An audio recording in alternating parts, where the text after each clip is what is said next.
This is Chuck Treece, and you're listening to the Nothing Shocking podcast. Bless.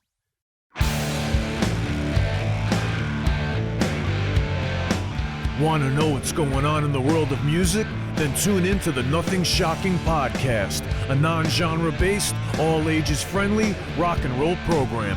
Join us weekly for interviews with all your favorite rock stars from the mainstream to the underground. You can find us at nothingshocking.libsyn.com or anywhere you download podcasts.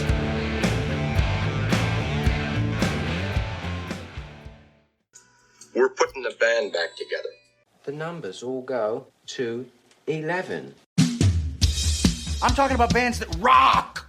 Led Zeppelin. What about Sabbath? AC/DC. Motorhead. Does that mean it's louder? Isn't it any louder? Well, it's one louder, isn't it? We're not worthy. We're not worthy. Why don't you just make 10 louder and make 10 be the top number and make that a little louder?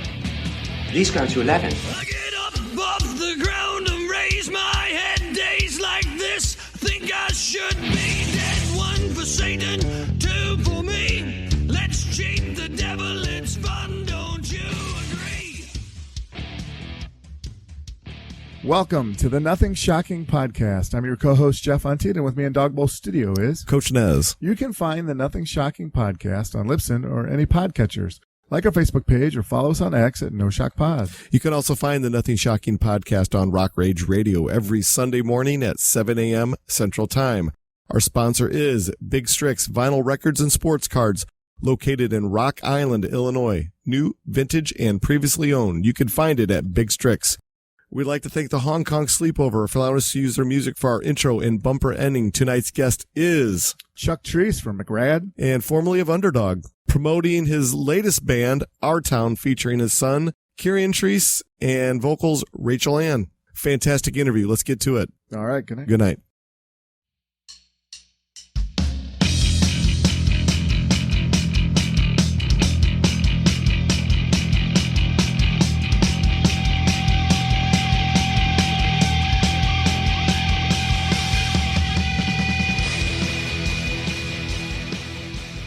Chuck, welcome to the Nothing Shocking podcast. I'd like to introduce you, my co-host, Jeff Untied. Chuck, thanks for joining us tonight. No problem. Honor. Hey, we're really stoked about this. I am, because this is like a pinch me moment to actually interview you. So I'm really excited. So let's get right into this. You've recently been recording new music with your band, Our Town, featuring your son, Kieran Treece, and Rachel Ann, and yourself, of course. Can you tell our listeners a little bit more about this newest endeavor? Basically, I met Rachel through Ray Barbie because she has a project with Ray and also Tony Alva, and they involved me. They asked me to play drums on the track, so that's where we all met, doing their kind of music. And when I heard her voice, Rachel's voice, I was like, I wondered if she ever, just kind of co-written to like somebody else's reggae track, and so I came up with this track, inspired by her vocals, and then I ended up doing all the instrumentation in the studio, and my son played percussion on it. And basically, we wrote the song together a while back in the studio, and it's had another version. So we made a newer version and released it just as a fun project, just something creative with some good people. So cool, yeah. In 2022, I think you were featured on a few tracks with on G Love and Special Sauce, Philadelphia, Mississippi album. Can you talk a little bit about those collaborations? Yeah, that album came out of G Love and I doing a bunch of backyard shows throughout the COVID season. Once my son had graduated, or about to graduate, we were homeschooling him at the time. G just started, inviting me out to do one show in New Jersey, and then 60,000 miles later, we finished up the tour, and also we recorded that record. We took 5 days off, so basically the whole gist of that record during those 5 weeks that, Luther Dickinson co-produced the record. So I was stoked to work with Luther, but we were there just writing and getting these songs together from just kind of acoustic jam sessions that we had time off in between these shows we were doing. And the songs were to represent what was going on in Philadelphia. Also, there's a Philadelphia, Mississippi, and there's a lot of musicians, Delta blues musicians, that are out of that area, and they were also involved with the record. So I met like uncles and people, and and different just kind of people that I never thought I would ever meet. So the record to me was kind of like an education of backyard blues country music through the eyes of G Love. You know what I mean? Oh, very cool. Well, not only have you been working on Our Town music, you've been working on music with your skate punk band, Bing Krosby. Tell our audience a little bit more about this project. Bing Krosby is a project that I started with my son, Kieran, probably when he was about, say, 14 or 15, and we just wanted to have some fun, just playing songs, just random jams, because we try not to rehearse as much as possible just to keep it more of kind of improv. And so we eventually got up the steam to get into the studio to write the song Be Your Friend. And it was a song that I wrote with, myself, Kieran, and my youngest daughter, Journey, just as just like us sitting in a room, just kind of like singing as a nursery rhyme. And then we turned it into a punk rock song, and we've been playing it since, Kieran has been about age 14 or 15, and we finally recorded it about a year and a half ago on New Hope Records, and, just having fun, having a good time. No, so cool. I want to take it back a little bit back to 2008, the band The Movement. You were on the Set Sail second album. Really cool reggae hip-hop style album. Can you talk a little bit about that collaboration? Yeah, The Movement collaboration came through working with G Love. G Love had a studio in Philadelphia called Philadelphonic, and we recorded The Hustle there. Also, Lemonade, another record we recorded there. Slightly Stupid had done a record there. And then all of a sudden I heard about this band that was coming through from Charleston, South Carolina called Movement, and it was just, Jordan and Josh, and they had Christy doing all the production and just kind of like mapping out the structure of the songs. And I came in to play drums on basically every song but one song on Set Sail, just because I wanted to get the project done and I wanted these guys to have a fun record. We did 5 drum takes per song, so there was a lot to choose from. So it would have more of an eclectic sound, a combination of live and production, kind of like, hip hop based production over reggae tones and everything. So from my kind of knowledge of that, working in studios affiliated around people like that in the hip hop world and reggae world, I chose Gary and Jay to say, yo, guys, you should meet Josh and Jordan. And so they ended up playing on one song on the record and meeting those guys in the studio. And then they've been friends in the band ever since. And it was just by chance because Gary and Jay and I were also doing McRad shows. And also Gary and Jay backed up Mike Pinto for a while. So it was like just kind of like everyone in the circle and the movement needed a band. And those guys fit, and they're still doing it today, which is, for me, a blessing. I just connect to people and let the energy work itself out. I'm glad I know talented people. Oh, absolutely. So wanted to push this up to 2022. You teamed up with Michael Hampton to form the funk punk fusion group Punkadelic. As you recorded the drums and bass parts, the Collective Consciousness EP is killer. How did this project all come about?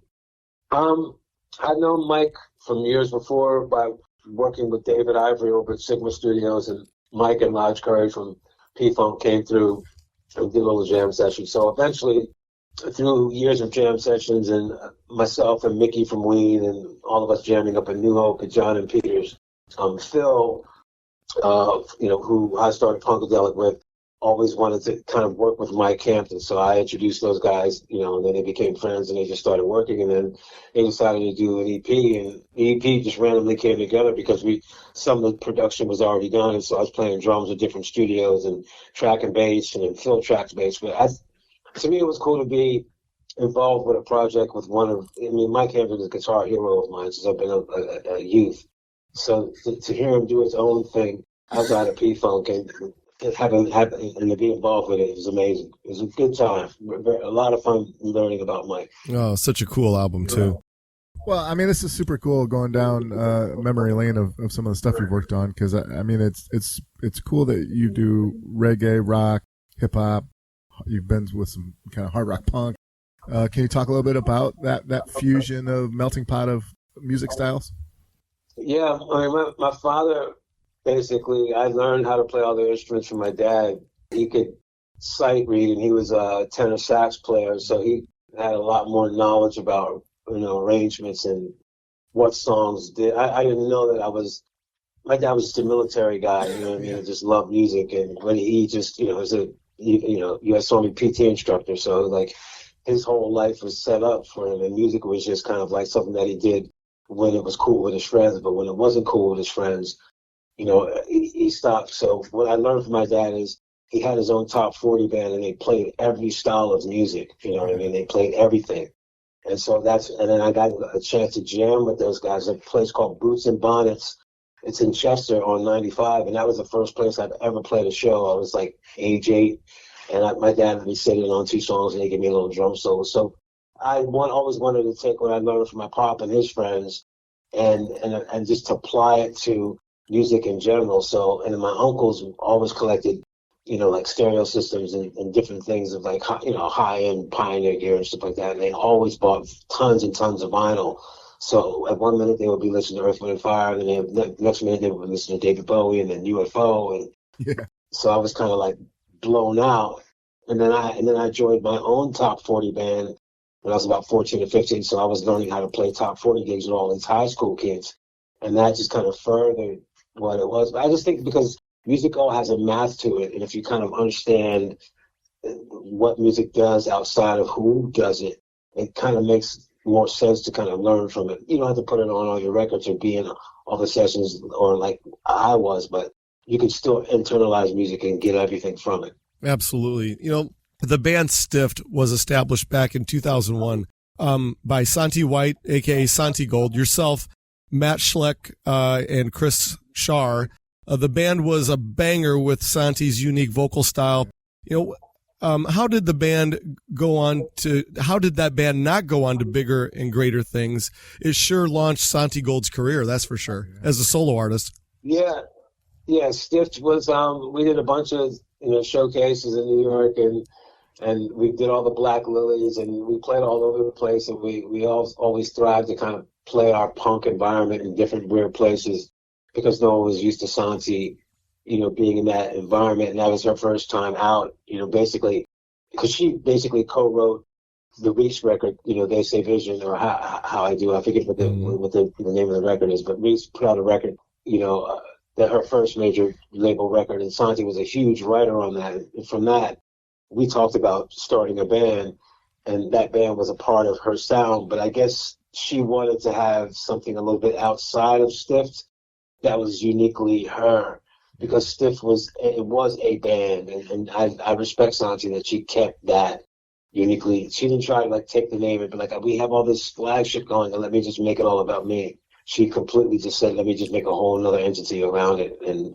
hopefully one day we'll do another Stiff show. But I mean, a lot of people ask me about that because our shows were fun, and it was all about making sure that we could play the music that would fit her voice. That was the best chore of all. Well, that album and that EP are absolutely bangers. Yes. I mean, second to none.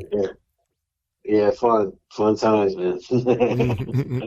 Well, all right, so this is going to take it in a little different direction. So the band Activate, you play bass, thrash metal band. You guys have had 2 albums out. Can you talk a little bit about that band's collaboration? Yeah, Stress, my longtime friend, family member, brother, in music and life. We worked on the first Suburban Hoods record in 95 called This Boy's Life. And from that time on, we always kept ourselves in the studio. And then we had a chance to put together a metal project with, Mig and Dotto and Bobby on drums. And once again, it was a situation where they did a lot of pre-production and writing because Mike Mig is always writing and Dotto's always writing. So they had these riffs together, and then they would call me in on bass, and I would lay tracks to finish drum tracks and guitar tracks. So it felt like I was just playing to a metal band in the studio. So I got spoiled. We rarely ever started a track where it was just drums and bass and went on. Like, those guys really put the time in writing, and then Stress and I would sit back and work on the mixes. As far as I would use my ears, and Stress would always be on the board. And then when we would separate and I would go back to my house, I would be in headphones listening to mixes. So it was almost like a studio fun project that had, we had a lot of fun shows, and I wish we could have stuck together. But, everyone started that, I guess like domesticated life starts happening, you know what I mean? The responsibilities and different things. And it is hard to carry a lot of people on tour and make sure that we can always feel like we're home when we're playing. You know what I mean? It's like, I wish it could have happened because I love those records. They're super fun.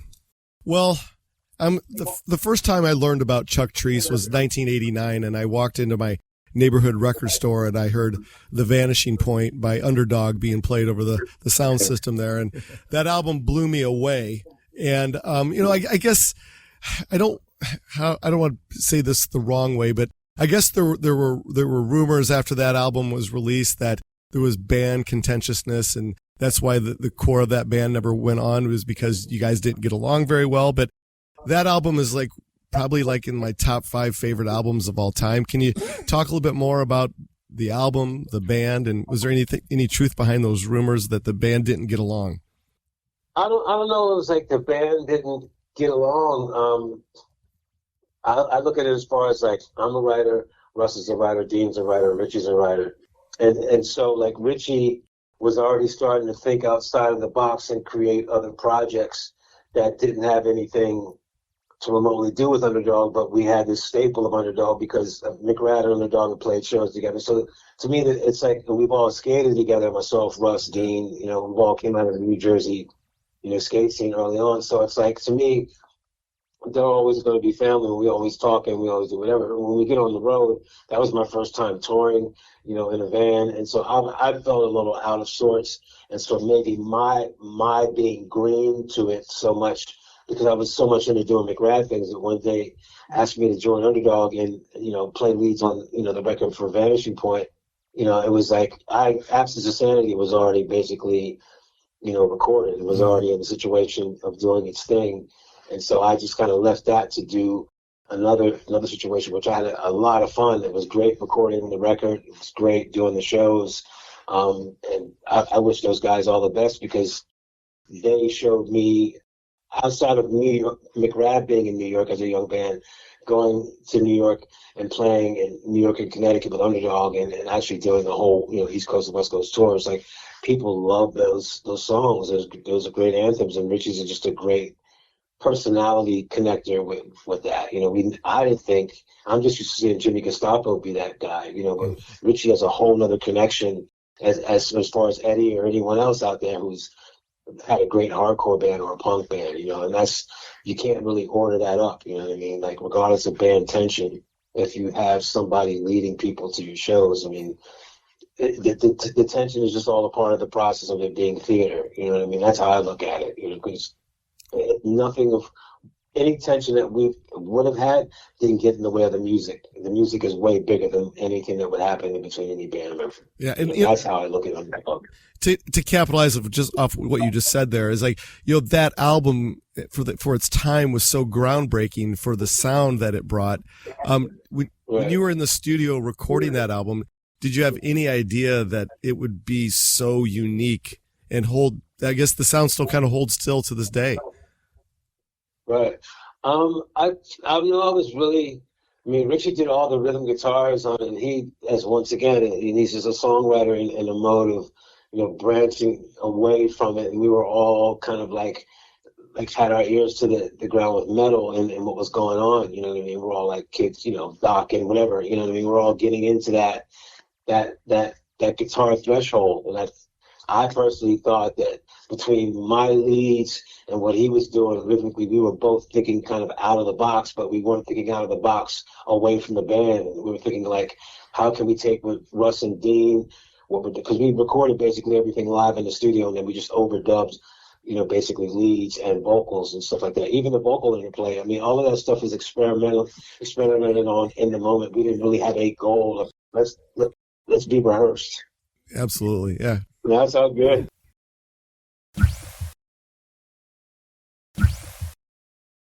Some of our listeners might not know that you contributed bass lines for The River of Dreams, Billy Joel. Can you talk a little bit about how that came about? I was working for Rough House Records, doing a bunch of session work for Joe and Phil Niccolo, and they were directly signed to a subsidiary through Columbia Records out of New York. So we would get a chance to do a lot of remixes. So when I started coming out of the record that I was doing for Caroline Records, Dreaming, which was 89, when I came back home that end of summer going into that fall, I went down to Studio 4 in Philadelphia and I met those guys. And then they started putting me on a bunch of different, sessions, where I was just actually playing bass, doing remixes. And so one day we get a chance to do a remix for Billy Joel because he had been into some problems with finances and people that were managing him. And so he basically had to start recording a record in a bunch of different major studios to kind of like get this record out to start making his money back that he lost. And so we were doing River Dreams as a remix to what they had already recorded in LA. And then our remix version turned into be the title track of the record, which we didn't really know.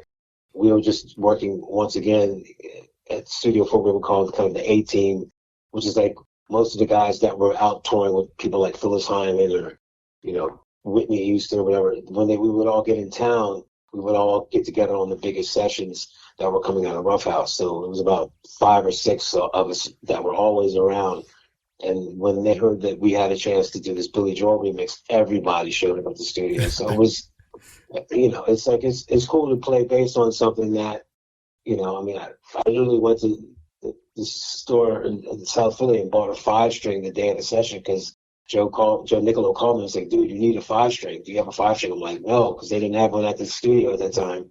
And so I had to literally just like pick up what I had, go find something and run right to the studio, not even get the bass set up.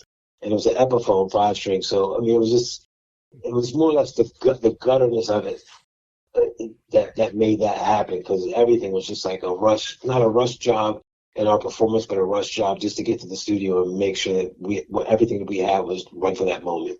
Oh, so cool. Well, in 1991, you transitioned to your solo album, Dreamin'. Can you talk about the transition from being in a band to that now of being a solo artist? Well, yeah, the transition happened kind of through working with Stacy Peralta in the Power Peralta videos band, that's Propaganda and Public Domain. And so once I had already done Absence of Sanity, I started just writing more on my own because I wanted to learn how to I just became kind of really intrigued with the studio. So I had Stacy as kind of a backdrop that when I would create something, I would like put a cassette in the mail and send it to him and be like, hey, this is what I'm doing. And so basically from those years of working with him on the Power Peralta videos, I got a chance to, talk with Keith Wood at Caroline Records. And I said, hey, I've always wanted to do a solo record. And so he pushed me to kind of just learn other things about songwriting and work with different songwriters. And then eventually I went out to LA to record with Dennis Dragon. Some of that I'd already worked with Stacy Peralta on those, Power videos to record the record. And then Ron St. Germain, mixed it, who's gotten Bad Brain, Soundgarden, and everybody else. So to me, it was more about a learning project. And I'm glad that I only did a record like that once where I kind of wanted to use music as my identity versus like where I come from. I just wanted to have that record be a learning process. It's like, if I want to do something, a solo record, let me just try to go as hard as I can to do something different and make it eclectic and make it fun. It was so cool. It's such a cool album. Good job. Well, you've alluded to working with your son. Can you talk a little bit about that balance of, balancing the music life with family life and how that interaction works for you? Yeah, I learned most of it. My oldest son, Isaac, is he goes by the name of DJ Switcher, so he's always out touring. But we've all learned from kind of being like more of a tight family music unit because when I would go to shows and events at skate parks at 9 times out of 10 when I have my kids there. So that part of it is good, exposing your kids to different open air environments and some venues if it's cool, not the party aspect, just the meeting of people and seeing of what's out there eclectically, like pulling a band out of the family on tour. The only thing that I would say that would be more of a hindrance or more things that people don't watch out for is that when you start spending a lot of time together, sharing the same palette of interests together, there's always going to be conflict of interest, and it's not a bad thing. It's just you have to have an opinion amongst people when you're being creative. And sometimes that creative positioning and opinion can hurt feelings or get out of sorts. And I'm not saying that it's a bad thing or it's a good thing. It's just a process that, like, when you come home to family, you want to share more ego-related problems, not like this is my opinion for this because we're creatively enthralled in this, and then we have to separate that and also be a family. Sometimes it's hard to cut through all the noise because, you know, being in a creative environment is pretty noisy, you know what I mean? Yeah. And not that family bands are a problem, but a lot of people think, I can't wait to get there. I'm like, well, make sure you have enough time away from what you feel that you would love to do all the time, because everyone needs time to grow and time to figure out whether they're doing it for the love of it, whether they're doing it just because they have to, you know what I mean? Because families make a lot of sacrifices that don't need to be because of that word love, you know what I mean? And people sometimes don't know how to communicate when there's something painful. So I've learned how to take music and utilize that to be able to communicate. But when you communicate through family, even still when you have a positive outlook on music, family just takes up a different mental space and there's a different set of rules. And it changes every day. You know what I mean? If that answers the question. Oh, yeah, for sure. Yeah. Well, you know, out of all the projects and everything that you've been a part of, McRad will always be that band that everybody's going to identify you with. And the McRad stuff that you've done has been just stellar. The big question here, Chuck, is will we ever see another McRad studio album ever come out? I'm currently working on some new music that I've been writing, and I've just kind of been gathering tunes.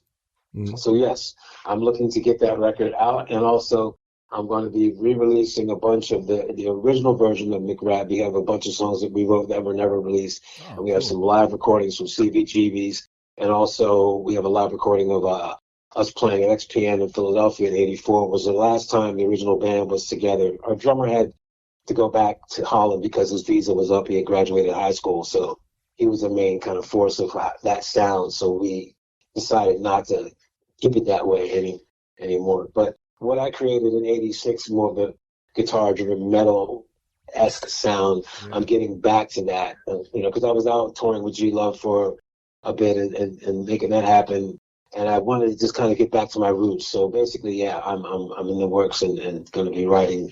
So hopefully by January something will be ready. You got me extremely excited. Yeah. Extremely. Go ahead, Jeff. Yeah, super cool. So at one time you had filled in with drums for the band Pearl Jam. Can you talk a little bit about how that came about? Yeah, I was on tour playing bass with Urge Overkill during their Saturation tour, when that record had first been released. And so we were on tour with Pearl Jam, and I forget what city we were in. I think it was somewhere like in Nevada or something crazy.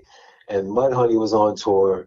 And so basically they decided to do a Green River, reunion. Yeah.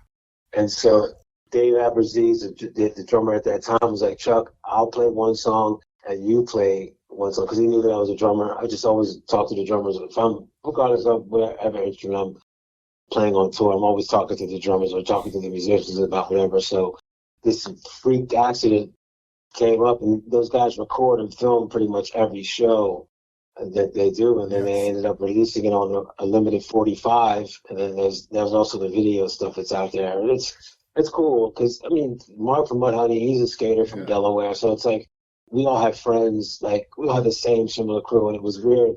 I mean, because friends of mine told me, like, yo, that dude's from Delaware. I'm like, it's just the weirdest thing that it all came back through Pearl Jam. It's like it's crazy because you don't know this stuff's going to happen, and all of a sudden it's there. But kinetically, we're all around each other because of snowboarding and skating. Because Pearl Jam was a band; they were just a band of dudes who learned how to do their jobs. The lighting guy, everybody were just not. They were just complete novices from head to toe, but they just eclectically wanted to do it. You know what I mean? It's like they're the only crew that I know that, like, when it's time to go snowboarding, the whole crew in the band pretty much are out there.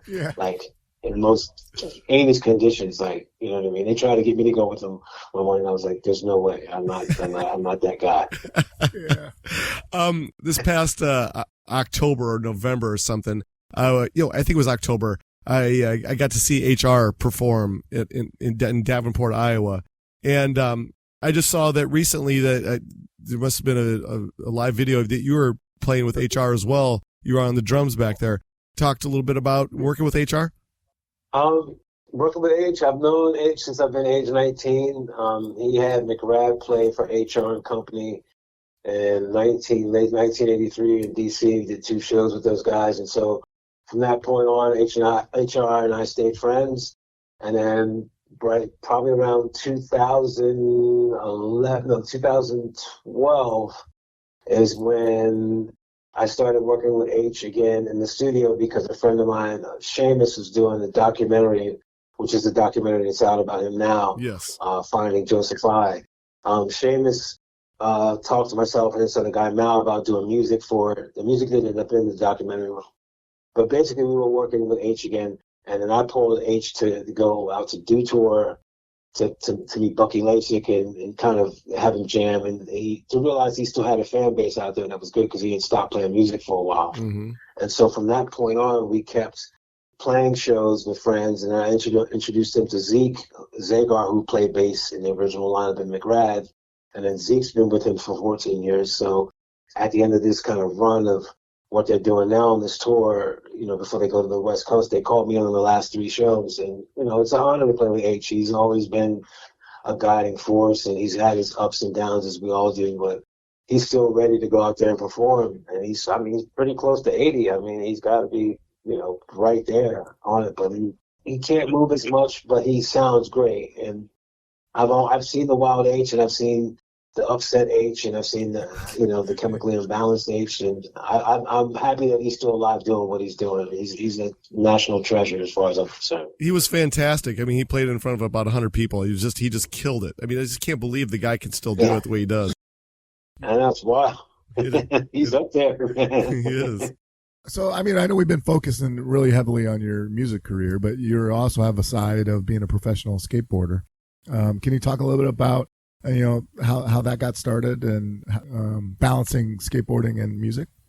Yeah, well, the balance of skateboarding and music has always been a good one, a funny one, and a wild one, because I've gone in the studio sessions with my hands all banged up and having to ace bandages to stick to my hand, and, you know what I mean, because I couldn't grip it just to get through the session, and icing different parts of my body because I figured, let me just go have a session and then go have another session and bang, But my start of skateboarding happened at age 11, and I was really influenced by the Beach Boys music and their lifestyle.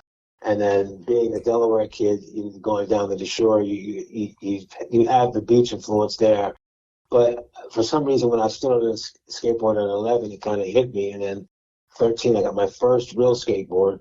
And then it just blossomed on. We had skate parks and come and go and different scenes come and go. But once I felt that punk rock and skateboarding had its own kind of connection, it was easier for me to be a part of that versus be a part of something that was already established.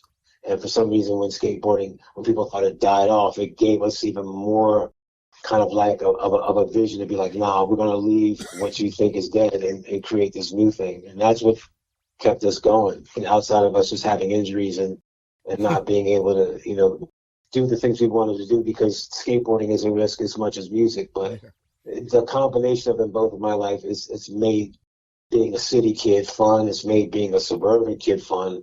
And it's made being a traveling person even better, because there's skateboard parks everywhere and there's music venues everywhere, and there's all this history intertwined, and you don't really have to be famous in skateboarding or music to have an importance in the lifestyle. That's what I like about it. That's so cool. Yeah. All right, so we're running out of a lot of time. I got one last question for you, then we'll leave you alone.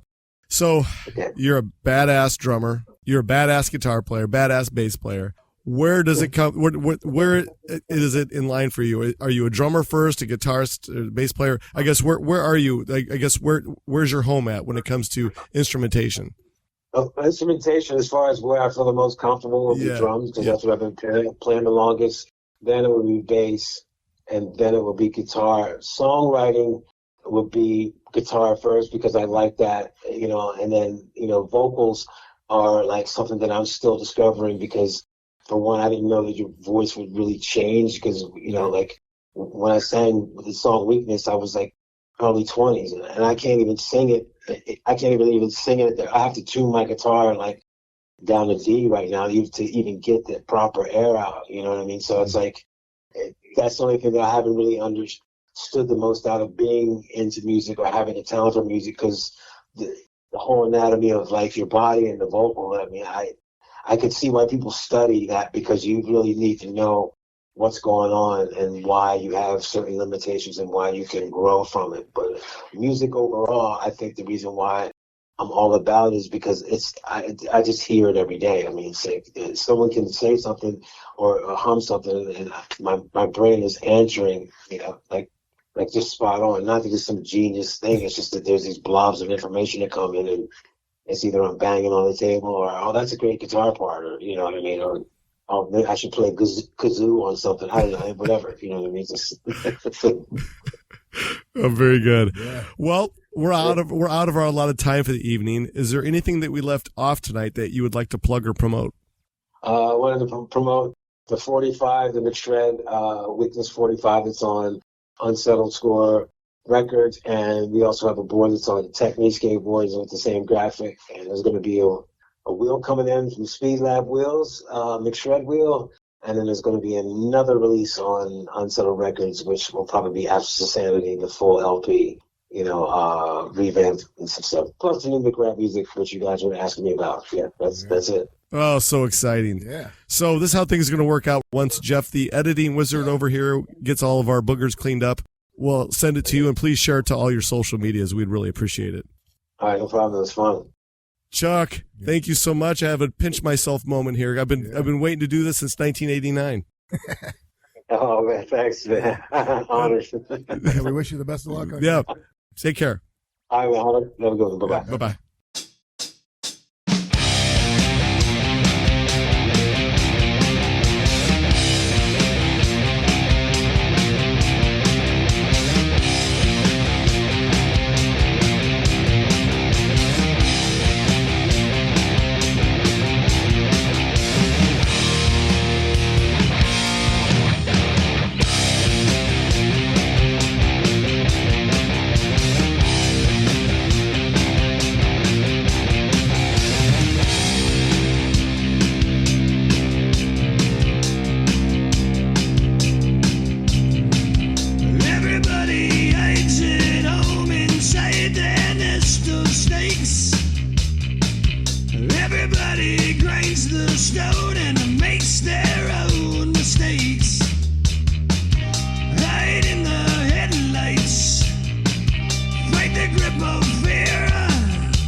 says that